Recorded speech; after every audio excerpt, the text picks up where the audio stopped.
Baik, saudara, kita melanjutkan topik yang tema besar adalah set apart, bicara mengenai kekudusan. By the way, kebaktian pertama tadi khotbahnya bagus sekali, saudara, sangat memberkati saya. Saya percaya juga akan memberkati saudara. Saudara bisa dengar nanti di YouTube khotbah kebaktian pertama oleh Pastor Petra. Kita masih bicara mengenai kekudusan. Kekudusan, bagaimana kalau saudara dengar istilah kekudusan, bagi sebagian kita mungkin ini istilah suatu istilah yang sangat rohani gitu, rohani banget gitu ya. No, saudaraku. Justru ini terus menerus kita mau bicarakan untuk menyatakan kepada saudara bahwa kekudusan bukan hanya sesuatu yang begitu rohani, begitu jauh, begitu tidak mungkin kita bisa raih, saudaraku, begitu tinggi, tidak realistis, tidak mungkin kita hidupi. Tidak, sebaliknya kekudusan adalah sesuatu yang praktis sebetulnya, yang bisa kita hidupi bersama-sama. Kalau tidak, Tuhan tidak akan menyatakan ini kepada kita, saudaraku. Di sisi lain, betul kekudusan ini tidak mudah, ya kan? Betul tidak mudah. Tetapi saudaraku, kekudusan sebetulnya merupakan pilihan kita untuk kita taat, untuk kita punya komitmen kepada Tuhan. Ketaatan kita, komitmen kita. Dan di sisi lain juga kekudusan ini sebetulnya saudara, ini menjadi begitu penting karena kekudusan merupakan konsekuensi dari kehadiran Tuhan di tengah-tengah kita.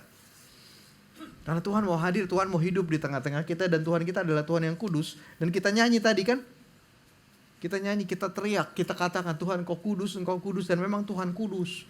Dan Tuhan yang kudus itu mau tinggal di tengah-tengah kita. Dan kita mau dong tinggal bersama-sama dengan Tuhan, amin. Itu kenapa kita perlu hidup kudus, itu konsekuensinya kalau kita mau hidup bersama-sama dengan Tuhan. Kalau kita mau Tuhan ada di tengah-tengah kita. Tahukah saudara bahwa yang sungguh-sungguh menyatakan membuat hadirat Tuhan menjadi kuat di dalam hidup kita, itu bukan musik. Bukan saudara. Kalau nggak ada musik jadi kita nggak bisa rasa kehadiran Tuhan. No, saudaraku. Kekudusan merupakan konsekuensi dari kehadiran Tuhan di tengah-tengah kita. Dan kehadiran Tuhan, saudaraku, selalu disertai dengan jaminan akan perbuatan ajaibnya di hari esok kita. Selalu disertai dengan jaminan akan hari esok yang penuh dengan pengharapan. Ya. Dan Tuhan yang terus menerus, Tuhan bilang begini, kuduslah kamu sebab aku kudus. Jadi Tuhan kasih kemampuan itu kepada kita. Ini bukan cuma jargon, ini bukan cuma slogan, ini bukan sesuatu yang kembali lagi sesuatu yang begitu rohani. No, saudaraku, Tuhan yang mengatakan kuduslah kamu sebab aku kudus. Kekudusan Tuhan yang kasih kepada kita, kita cuma perlu hidup tinggal di dalam kekudusan. Dan Tuhan yang kasih kemampuan kepada kita untuk itu. Nah, saya mau mengajak kita, ayo saudaraku, kita hidup di dalam kekudusan. Karena pada waktu kita hidup di dalam kekudusan, kita sungguh-sungguh menikmati kehadiran Tuhan di tengah-tengah kita. Di dalam hidup kita. Di dalam hidup keluarga kita. Nah hari ini kita mau lihat bicara mengenai kekudusan dalam konteks apa yang Paulus katakan di Kolose 1. Kolose 1 ayat 21 sampai 23. Di 3 ayat ini ada 3 kata yang menarik, ada 3 kata kunci saudaraku. Pak Petra tadi pagi mengatakan ini kata kuncinya begitu ya. Tapi ada 3 kata memang yang menarik di ayat 21, ayat 22 dan 23. Ayat 21 kata kuncinya itu adalah dahulu. Kemudian ayat 22 kata kuncinya adalah sekarang. Dan ayat 23 kata kuncinya adalah sebab itu. Jadi dahulu begini. Sekarang begini. Sebab itu. Begitu. Mari kita mulai lihat dari ayat 21 saudaraku. Juga kamu dikatakan begini. Yang dahulu hidup jauh dari Allah dan menjadi musuhnya di dalam hati dan pikiran. Jadi kita jadi musuh Allah di mana dikatakan di ayat ini. Menjadi musuh Allah di dalam hati dan pikiran. Seperti yang nyata dari perbuatanmu yang jahat. Jadi dulu kita hidup jauh dari Tuhan. Begitu. Ya. Bagi sebagian kita. Tapi mungkin bagi sebagian kita yang lain. Sekarang pun kita mungkin merasa jauh dari Tuhan. Kalau saudara sekarang merasa jauh dari Tuhan.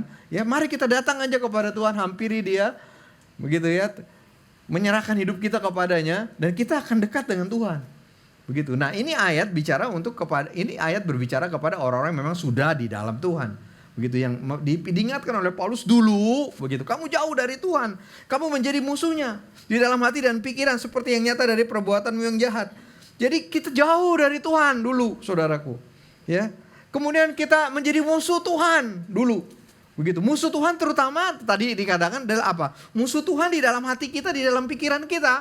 Musuh Tuhan dalam arti hati dan pikiran kita itu selalu aja melawan Tuhan. Selalu aja bertentangan dengan Tuhan. Kira-kira begitu. Itu yang membuat kita menjadi musuh Tuhan. Tapi itu dulu. Dulu kita hidup jauh dari Tuhan. Dulu kita menjadi musuh Tuhan. Lalu yang ketiga, akibatnya karena pikiran kita, karena hati kita selalu aja bertentangan. Selalu aja melawan Tuhan. Dulu kita itu selalu melakukan perbuatan yang jahat. Yang tidak sesuai dengan kehendak Tuhan.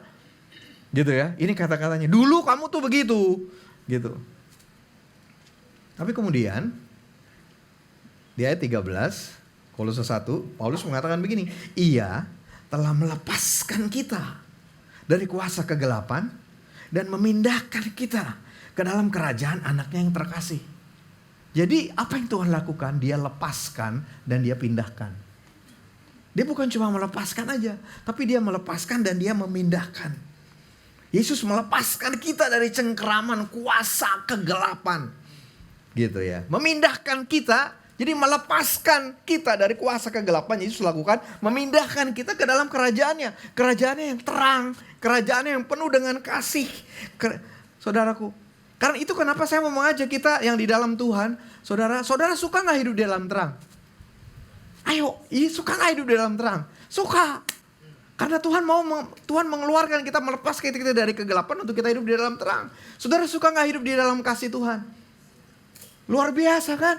Dan Tuhan melepaskan kita dari kuasa kegelapan untuk kita hidup di dalam kasih Tuhan. Terang Tuhan, kasih Tuhan, itu Tuhan sediakan buat kita. Tuhan sediakan buat saudara. Siapapun saudara pada saat ini. Kalau saudara masih hidup di dalam kegelapan, ayo keluar. Nggak worth it hidup di dalam kegelapan. Ayo hidup di dalam kasih Tuhan. Ayo hidup di dalam terang Tuhan. Suatu kehidupan yang luar biasa di dalam Tuhan. Dan itu yang Tuhan sudah lakukan buat kita. Dia sudah lakukan buat kita. Kita cuma perlu percaya aja. Kita perlu terima aja. Tapi pilihan kita, mau atau enggak? Begitu saudaraku. Yesus melepaskan kita dari cengkeraman kuasa kegelapan, memindahkan kita ke dalam kerajaannya yang penuh dengan terang, penuh dengan kasihnya. Dikatakan dengan menebus kita. Menebus kita, itu yang dia lakukan. Nah kata-kata menebus ini, kata-kata penebusan ini, kayaknya itu sesuatu gini, itu cuma Tuhan yang bisa buat. Betul? Tidak saudara, memang betul. Penebusan cuma Tuhan yang bisa buat. Tetapi tahukah saudara dalam konteks kata penebusan dan Yesus menebus kita. Penebusan itu bukan cuma dia lakukan dengan kekuatannya, dengan kuasanya. Jadi karena dia kuat, dia kuasa, dia tabus saja kita. Dia bawa kita keluar begitu ya. Kata penebusan. Bukan cuma itu saudaraku, penebusan merupakan tindakan penyelamatan betul, tindakan pembebasan betul dari Tuhan buat kita. Itulah arti kata penebusan, kita diselamatkan, kita dibebaskan dari kegelapan, dari dosa, dari perbudakan. Itu yang Tuhan lakukan. Tapi bukan cuma itu, penebusan selalu berarti ada harga yang Tuhan bayar. Jadi bukan semata-mata karena Tuhan punya kuasa, Tuhan tebus saudara. Tahukah saudara, Yesus menebus saudara, Tuhan menebus saudara dengan harga yang dia bayar, dengan nyawanya, dengan kematiannya di kayu salib. Dan betul-betul dia tebus saudara. Dengan mengorbankan nyawanya, dia bayar harganya. Harganya adalah nyawanya. Untuk saudara dapat keselamatan, untuk saudara dapat kebebasan, untuk saudara pindah dari kerajaan gelap kepada kerajaan terang. Gitu. Jadi, ayo, kalau saudara yang masih hidup di dalam gelap, kalau saudara yang sudah hidup di dalam terang tetapi saudara tergoda untuk kembali di dalam gelap, saudara, saya mau katakan itu gak worth it saudara. It's not worth it. Dan Yesus tebus saudara untuk saudara menikmati terangnya, menikmati kasihnya. Dan itulah kehidupan yang Tuhan sediakan buat kita saudaraku. Amin. Nah, dulu gitu kan. Tadi itu ya. Terus apa yang Yesus lakukan? Kemudian jadi sekarang gitu kan. Ayat 22-nya. Sekarang, jadi sekarang kita bicara. Sekarang kita berarti udah diperdamaikan. Kita diperdamaikannya di dalam tubuh jasmani Kristus oleh kematiannya untuk gitu. Sekali lagi ada tujuannya juga. Jadi bukan cuma sekedar diperdamaikan aja untuk kita hidup semau-mau kita. Nah, saudaraku, sekarang diperdamaikannya di dalam tubuh jasmani Kristus oleh kematiannya untuk menempatkan kamu kudus, tak bercelah, tak bercacat di hadapannya. Sekarang karena apa yang Yesus lakukan? Kita didamaikan oleh Yesus dengan Allah. Yesus mendamaikan kita dengan Allah. Itu kenapa kita bisa senantiasa datang kepada Dia. Itu kenapa Allah itu bukan lagi figur pribadi yang menakutkan buat kita. Karena Yesus mendamaikan kita. dengan Allah. Tuh, kemudian, tapi berarti juga di sini dikatakan, sekarang ini berarti kita udah dikuduskan. Dikuduskan, dipisahkan gitu loh untuk hidup bagi Tuhan.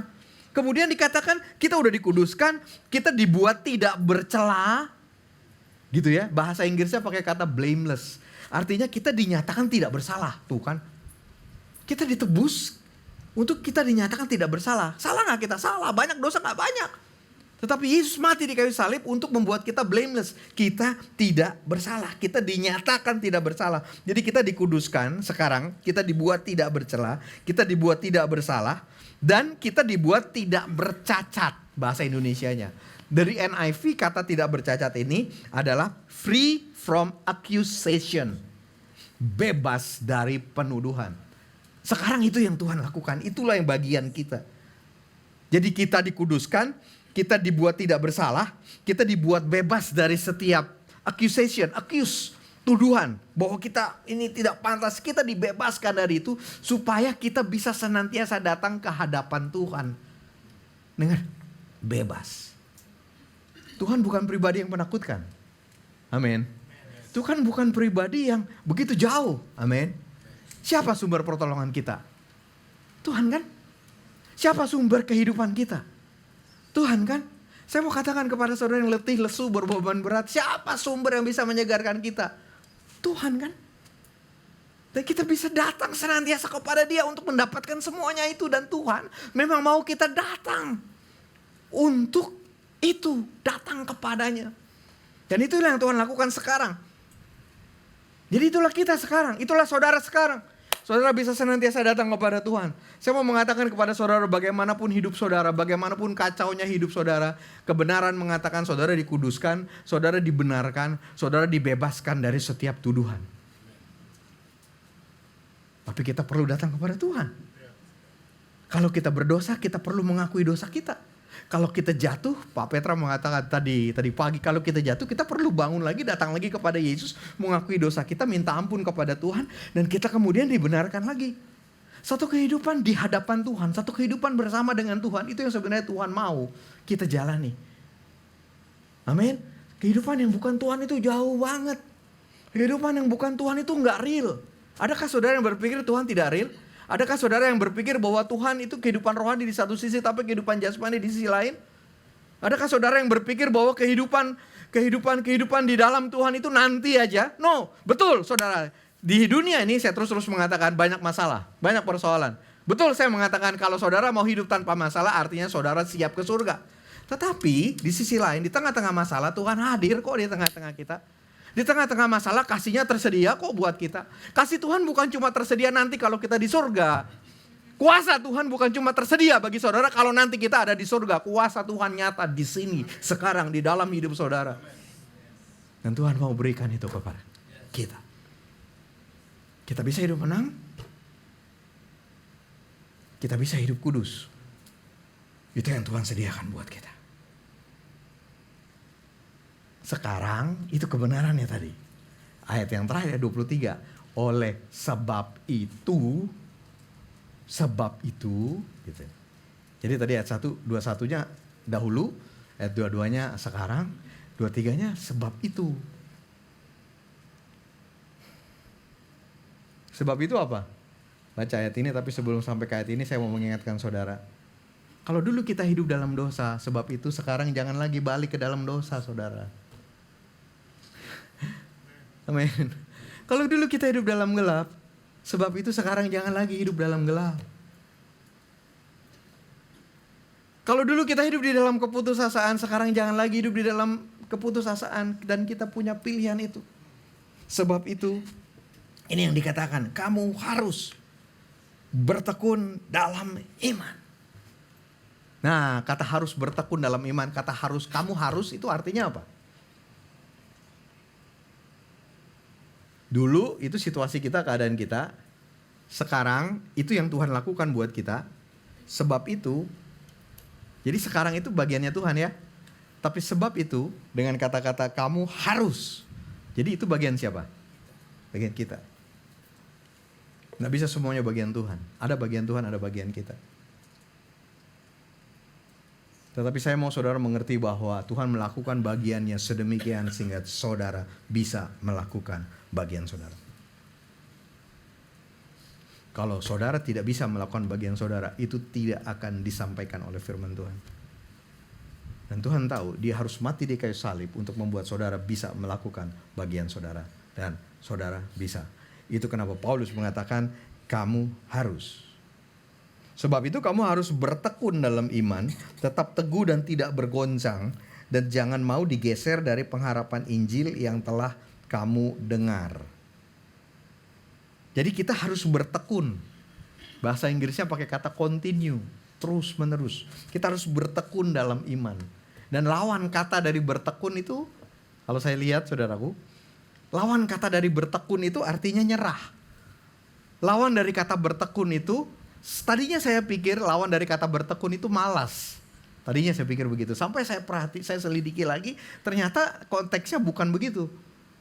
Bukan malas, ternyata lawan dari kata bertekun adalah nyerah. Lawan dari kata bertekun adalah putus asa. Lawan dari kata bertekun adalah ya udahlah, saya udah gak bisa. Dan Paulus mengatakan, hei kamu harus bertekun dalam iman. Jangan nyerah dengan imanmu. Jangan putus asa dengan imanmu. Kamu harus bertekun dalam iman. Terus yang kedua dikatakan kamu harus tetap teguh dan tidak berguncang. Nah di dalam bahasa Inggris kata tetap teguh dan tidak berguncang dipakai kata stable and steadfast. Stabil. Kamu harus stabil. Jangan naik turun seperti yoyo. Biarkan yoyo aja yang terus begitu. Karena memang yoyo diciptakan untuk naik turun. Tapi saudara dan saya, kita tidak Tuhan ciptakan untuk naik turun. Stable, stabil. Kamu harus stabil. Kamu harus steadfast. Apa itu steadfast ya? Apa ya Pak Jone? Kalau saya pakai kata tabah benar gak? Boleh gak? Somehow saya tangkapnya kata steadfast ini lebih ke arah tabah gitu loh. Bertahan, tabah. Jangan lemah. Jangan naik turun. Nah itu bagian kita. Dan Tuhan kasih kemampuan itu, jangan khawatir. Bisa kok, Tuhan yang akan kasih kemampuan itu. Dan saya mau saudara mengerti bahwa ini bukan kata-kata motivasi. Bukan firman motivasi yang saudara dengar. Tapi firman Tuhan yang saudara dengar. Karena apa yang Yesus sudah lakukan di kayu salib buat saudara. Karena apa yang Yesus sudah lakukan di dalam hidup saudara. Karena itu saudara harus jangan menyerah. Harus jangan putus asa di dalam iman saudara kepada Tuhan. Saudara harus stabil di dalam pengharapan saudara kepada Tuhan. Saudara harus tabah, bertahan. Jangan naik turun. Dan dikatakan jangan mau digeser dari pengharapan Injil. Jangan mau digeser. Kokoh gitu loh. Nggak bergerak gitu loh. Tidak tergoyahkan gitu loh. Dari pengharapan Injil. Injil itu penuh dengan pengharapan. Dan pengharapan Injil itu bukan omong kosong saudaraku. Bukan cuma sekedar untuk menyegarkan saudara. Bukan cuma untuk buat saudara bertahan dalam kekristenan saudara. Saya udah terima Tuhan Yesus misalnya 14 tahun. Saya masih punya umur misalnya sampai 90 tahun. Berarti dari 14 sampai 90 tahun saya cuma perlu bertahan. Saya harus segera terus bertahan. Bukan cuma bertahan begitu aja saudara. Ada pengharapan Injil. Pengharapan karena Injil. Pengharapan yang bisa terjadi karena apa yang Injil berikan. Janjikan kepada saudara. Jangan mau digeser dari pengharapan Injil. Kokoh dan tidak tergoyahkan dari pengharapan Injil. Pengharapan Injil betul itu bicara mengenai hidup yang kekal. Tetapi bukan cuma bicara mengenai hidup yang kekal. Aduh saya kelewatan slide pertama tadi ya. Karena setelah saya terlalu semangat. Tadi sempat ditampilin gak? Gak bisa dikasih lihat slide pertama. Nah. Saya ke Semarang hari Rabu Kamis kemarin. Saya bertemu dengan satu keluarga, Pak Aris dengan Ibu Kori. Kalau dari saudara dari sebelah kanan, dari saya tuh ya. Sebelah saya itu Endah, kampus misionaris kita yang dari Jogja yang dikirim ke Semarang. Kemudian di sebelah Endah itu Pak Aris dengan Ibu Kori. Dan di samping Ibu Kori itu 3 anak perempuannya yang kita baptis hari Kamis kemarin. Dibaptis oleh Pastor Nur. Pastor Nur akan pindah ke Semarang seluruh keluarga pindah ke Semarang. Saudara, Pastor Nur ini orang kedua di Surabaya. Maksud saya orang kedua tuh orang terbaiknya Pastor Benny gitu loh di Surabaya maksud saya. Tapi Pastor Benny sama seperti attitude yang pernah diperlihatkan oleh Pastor Dedi waktu mengirim Pastor Ari ke Kupang. Pastor Benny memutuskan mengirim orang terbaiknya untuk pindah ke Semarang. Dan somehow Pastor Nur ini anaknya seumuran Jena ya, yang besar ya. Anaknya 2 perempuan. Istrinya Yuyun, Ibu Yuyun namanya. Saudara, somehow mereka merespon itu, mereka mau pindah ke Semarang. Jadi mereka akan pindah ke Semarang bulan Mei atau bulan Juni, tunggu anaknya selesai sekolah dulu. Begitu. Dan inilah buah pertama dari pelayanan mereka. 3 orang dibaptis, saudara. 3 orang anak perempuan muda. Lisa, Beth, dan Bernice. Tuh kan, bisa ingat sekarang, saya nggak lupa. Lisa, Beth, dan Bernice. Lisa 20 sekian tahun. 25 atau 27 tahun. Adik yang paling kecil Bernice itu seumuran Jena lagi.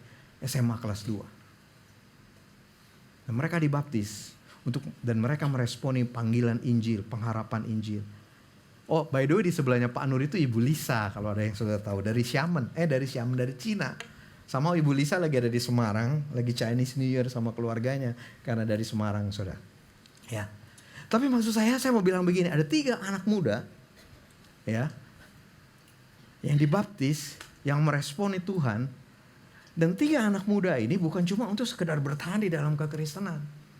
Bukan cuma untuk oke, saya dibaptis sekarang saya terima Tuhan Yesus, kemudian tunggu aja sampai nanti saya masuk ke surga. No, banyak pengharapan Injil yang betul akan terwujud nanti waktu di surga. Tetapi bukan cuma di surga pengharapan Injil itu akan ter-accomplish. Banyak pengharapan Injil yang juga terjadi di dalam kehidupan anak muda ini. Sebagaimana banyak pengharapan Injil. Pengharapan itu kan belum terjadi ya. Tetapi bukan berarti semuanya akan terjadi nanti waktu di surga. Betul, hidup kekal kita dapat di surga. Tetapi banyak pengharapan Injil yang juga terjadi, termanifestasi di dalam kehidupan kita, di dalam kehidupan saudara. Kita cuma perlu pegang aja terus, percaya aja terus, bertekun aja terus, jangan menyerah. Saudaraku, jangan mau digeser. Makanya artinya banyak yang mau ngegeser soalnya. Nanti kita lihat. Sorry, bisa balik lagi? Oke, kita lihat sebenarnya terjemahan dari Amplified ayat 23. Amplified mengatakan, Amplified, the message. The message. Dan ini saya terjemahkan jadinya ya ke bahasa Indonesia, terjemahannya bebas. Artinya terjemahan versi saya, saudara. The message bilang gini, jangan sia-siakan pemberian itu. Jangan sia-siakan apa yang Tuhan sudah lakukan buat saudara. Jangan sia-siakan. Tadi tuh yang kita lihat di ayat 22 itu. Tetaplah berpijak dan mantap dalam ikatan kepercayaan itu. Bahasa Inggrisnya bilang gini, stay grounded and steady in that bond of trust. Tetap berpijak, tetap mantap dalam ikatan kepercayaan itu. Terus ikuti pesan Injil. Dan berhati-hati, ini dia. Berhati-hati agar tidak terganggu, tidak teralihkan. Karena di dalam realita hidup kita, banyak yang mau mengganggu, banyak yang mau mengalihkan. Banyak yang mau menggeser kita terhadap pengharapan kita kepada Injil. Masalah, penderitaan, kita tahulah. Kedukaan, kita bisa alami itu, kepahitan. Saudara, apa yang dialami oleh dunia bisa kita alami juga kok. Kembali lagi, apa yang dialami dunia bukan berarti kita tidak alami. Kita tidak apa namanya, waterproof, problem proof. Bukan. Maksud saya, kita semua mengalami itu. Kita juga bisa ditinggalkan oleh orang yang kita kasihi. Kita bisa mengalami masalah keuangan juga. Semua masalah yang orang dunia hadapi, kita bisa hadapi juga. Gitu, tetapi jangan biarkan apa yang kita hadapi itu, masalah itu membuat kita jadi geser, buat kita jadi pindah, buat kita jadi keluar dari apa yang kita percayai di dalam Tuhan itu. Jangan, saudaraku. Di dalam banyak yang kita hadapi. Ya. Banyak asam garam hidup kita. Somehow boleh lah ya kasih pengumuman ini ya. Sama bulan depan saya 60, saudara.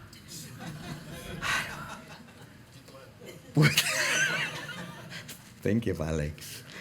Yang iya. Yang saya tahu waktu saya bertobat umur berapa? Saya bertobat umur 14. Banyak yang kita hadapi kan? Saya juga alami banyak hal. Tapi di satu sisi pengharapan akan Injil bukan cuma pengharapan untuk nanti di surga. Banyak pengharapan yang sudah terrealisasi, yang saya sudah alami. Dan saya tahu di depan juga masih banyak pengharapan-pengharapan yang akan terjadi. 60 ini bukan berarti hidup saya udah dekat. Belum ya saudara ya. Masih panjang, amin. Artinya saya percaya masih panjang pengharapan-pengharapan yang Injil berikan kepada saya. Yang saya percaya akan terjadi, akan termanifestasi di dalam hidup saya. Dan kalau saya aja percaya yang udah umur 60. Saudara yang belum umur 60. Mari percaya begitu banyak hal baik yang Tuhan sediakan buat saudara. Saya ingat Yosua katakan begini. Kuduskanlah dirimu sebab apa? Besok aku akan melakukan perbuatan-perbuatan. Tuhan akan melakukan perbuatan-perbuatan ajaib bagimu. Saya ingat firman Tuhan yang bilang apa? Bahwa masa depan, hari esok yang Tuhan berikan adalah hari esok yang penuh dengan pengharapan. Setiap kita masih punya hari esok. Artinya setiap kita punya kesempatan untuk mengalami perbuatan ajaib Tuhan. Pengharapan yang menjadi kenyataan di hari esok kita. Dan jadi jangan biarkan persoalan, masalah, tantangan, kedukaan, kepahitan menggeser kita dari iman kita.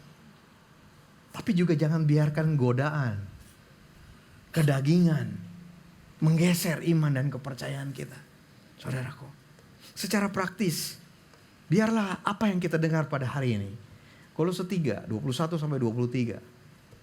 Saya berdoa sungguh-sungguh biarlah apa yang kita dengar pada hari ini mengingatkan kita bahwa Tuhan beri kemampuan kepada kita untuk 4 hal ini. Kalau saudara mau lihat ini ada di ayat 9-12 dari Kolose 1. Ada 4 hal. Dan inilah manifestasi atau praktikal dari kekudusan hari ini yang saya mau kita belajar. Dari Kolose. Yang pertama, Tuhan memampukan saudara untuk berbuah dalam setiap perbuatan baik. Adakah saudara di sini berpikir bahwa perbuatan baik saudara nggak ada gunanya? Adakah saudara di sini yang berpikir bahwa karena dunia jahat, kita juga perlu ikut jahat? Karena dunia licik, kita perlu licik juga? Begitu tidak saudara? Tidak, karena dunia licik kita perlu pintar, betul. Kita perlu cerdik, bukan licik. Apakah kita mengalahkan kelicikan dunia dengan kelicikan? No, kita melawan, tapi bukan bodoh-bodoh gitu. Tapi kita menghadapi kelicikan dengan kecerdikan yang dari Tuhan. Berbuah dalam setiap perbuatan baik. Tuhan beri kemampuan untuk itu. Dan mari kita terus percaya bahwa perbuatan baik saudara akan menghasilkan buah di dalam hidup saudara. Jangan menyerah melakukan itu. Jangan keluar bergeser dari kebenaran itu. Berbuah. Yang kedua, bertumbuh dalam pengetahuan kepada Tuhan. Kita terus bertumbuh di dalam pengetahuan kita kepada Tuhan. Di dalam hubungan kita kepada Tuhan. Bertumbuh. Jangan begini terus bertumbuh. Yang ketiga, bertahan dengan tekun dan sabar di dalam menanggung segala sesuatu. Ada kemampuan Tuhan untuk saudara bisa bertahan dengan tekun dan sabar di dalam menanggung segala sesuatu. Amin. Ada 2 kejadian.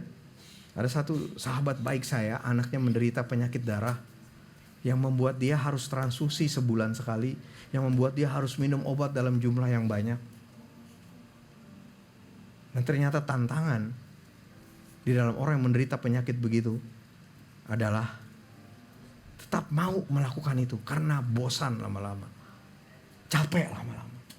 Kemudian yang kedua, ada seorang sahabat saya yang punya penyakit, istrinya punya penyakit LA. Bukan Los Angeles. Lupus eritomatosus. Penyakit imun. Dan seringkali menghadapi penyakit imun, bukan penyakitnya loh yang lebih berat. Capeknya. Kok gak berubah-berubah? Kok mesti berobat gini terus? Capek, lelah. Bertahan dengan tekun dan sabar di dalam kehidupan saudara. Karena kita punya pengharapan Injil. Karena Tuhan memberi kemampuan kepada kita untuk itu. Bertahan dengan tekun dan sabar di dalam menanggung segala sesuatu. Dan kekudusan dalam konteks Kolose. Jadi itu ya, berbuah, itu kekudusan. Bertumbuh, itu bagian dari kekudusan. Bertahan, itu bagian dari kekudusan. Dan yang keempat, bersyukur. Itu juga bagian dari kekudusan yang disampaikan oleh Kolose, oleh Paulus kepada jemaat di Kolose. Mengucap syukur dengan sukacita kepada Bapa. Itulah kekudusan yang kita hidupi. Bukan sekedar ini boleh, ini nggak boleh. Bukan itu kekudusan yang kita bicarakan hari ini. Bukan ini aturannya, stick betul-betul, perhatikan ini yang harus kita lakukan. Tetapi kekudusan berarti kita memutuskan untuk memisahkan diri kita dari cara hidup dunia. Bagi Tuhan, untuk hidup bersama dengan Tuhan, sekali lagi ya, kekudusan berarti kita memutuskan untuk memisahkan diri kita dari cara hidup dunia untuk kita hidup bersama dengan Tuhan. Di dalam cara Tuhan, di dalam kasih Tuhan yang penuh dengan perbuatan ajaib bagi kita. Penuh dengan pengharapannya bagi kita. Kita berdoa, Tuhan, aku berdoa biar kami bisa lihat ini. Set apart. Kami memisahkan diri dari cara hidup dunia. Bukan sesuatu yang melelahkan, bukan sesuatu yang terlalu sulit. Tapi Kau beri kami kemampuan untuk itu. Kau beri kami energi untuk itu. Kau beri kami komitmen untuk itu. Kau beri kami kesetiaan untuk itu.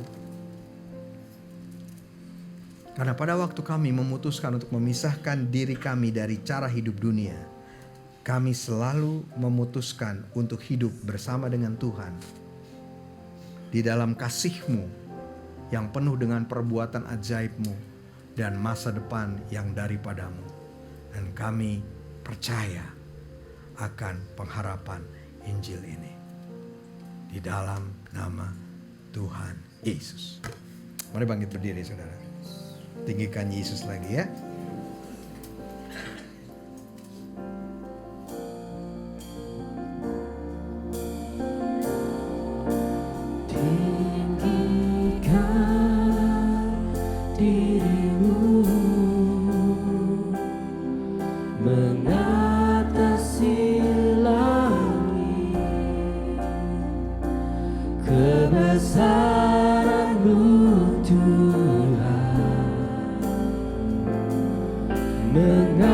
Mengatasi bumi.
kebesaran-Mu Tuhan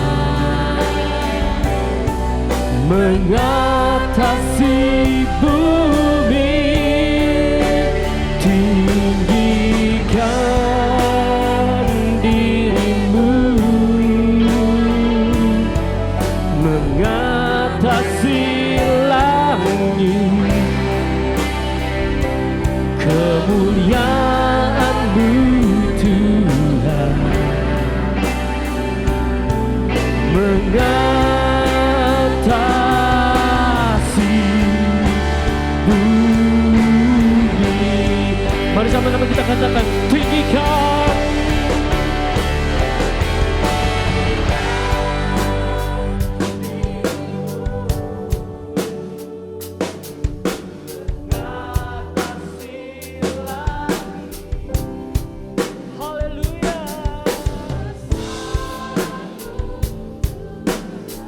Yes Lord, yes Lord, yes Lord.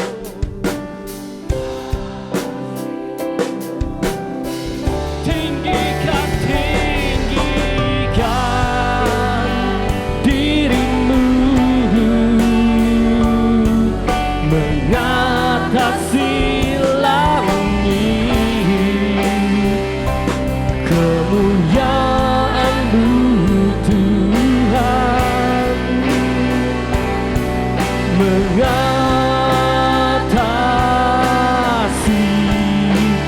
bumi. Tinggikan, tinggikan diri-Mu mengatasi langit, kebesaran-Mu Tuhan mengatasi bumi, tinggikan diri-Mu mengatasi langit, kemuliaan-Mu Tuhan, kemuliaan-Mu, kemuliaan-Mu Tuhan, kemuliaan-Mu Tuhan mengatasi bumi.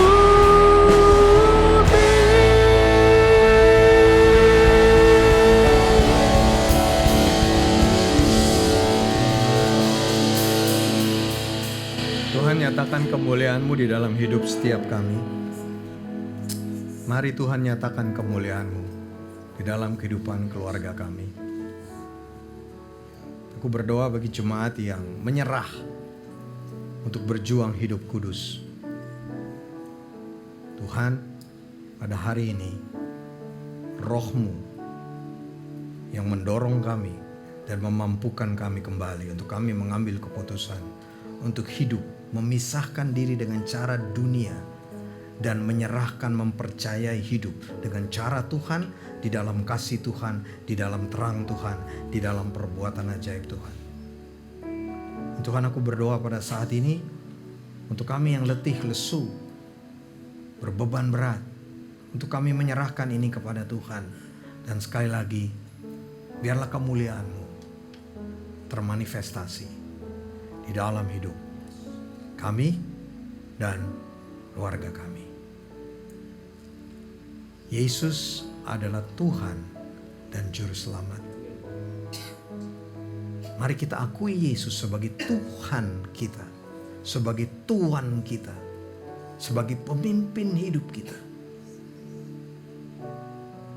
Dan Tuhan, kami mau komit untuk menjadikan Engkau Tuhan atas hidup kami, atas hidup pekerjaan kami, atas hidup keluarga kami.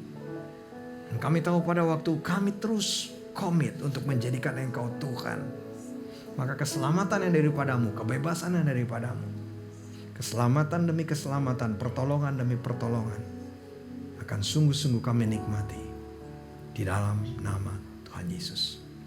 Biarlah hari-hari ke depan ini menjadi hari-hari yang penuh dengan pernyataan Tuhan, penuh dengan kehadiran Tuhan, penuh dengan perbuatan ajaib Tuhan, penuh dengan damai sejahtera Tuhan, penuh dengan pertolongan Tuhan yang hidup bagi kami. Di dalam nama Tuhan Yesus. Amin.